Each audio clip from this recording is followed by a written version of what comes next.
আসসালামু আলাইকুম everyone, this is Cynthia, আপনারা দেখছেন সিনথিয়াস কিচেন। আজকে আমি আপনাদেরকে খাসির মাংস দিয়ে অসাধারণ একটা রেসিপি করে দেখাবো।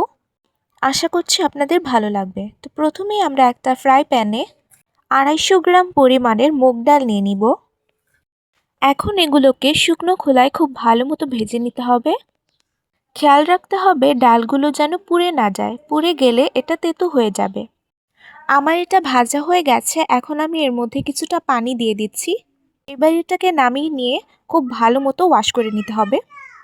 এখন অন্য একটা ফ্রাই প্যান আমরা দিয়ে দিব 1 কাপ পরিমাণের পেঁয়াজ কুচি, পরিমাণ মতো তেল, 4-5টা শুকনো মরিচ, 4-5টা আস্ত দারুচিনি, 3-4টা এলাচ, 2টা তেজপাতা।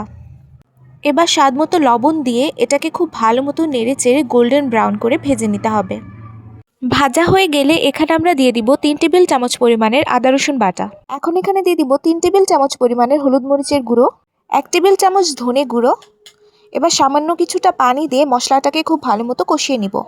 এখানে আমি 250 গ্রাম পরিমাণের খাসির মাংস ছোট ছোট পিস করে কেটে নিয়েছি।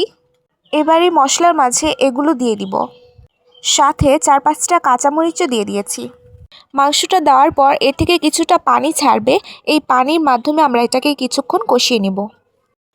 আপনারা একবার চেক করে দেখবেন, যদি দেখেন মাংসটা শক্ত আছে তাহলে আরেকটু পানি দিয়ে এটাকে ভালো মতো কষাতে পারেন।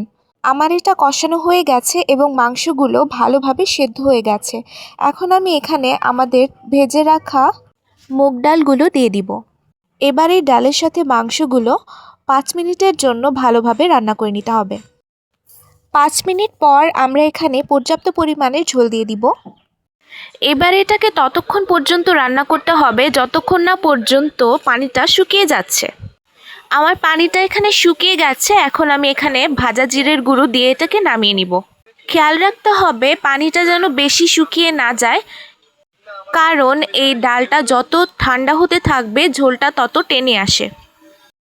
ব্যাস, তৈরি হয়ে গেছে অসাধারণ স্বাদের মুগ ডাল দিয়ে খাসির মাংস ভুনা।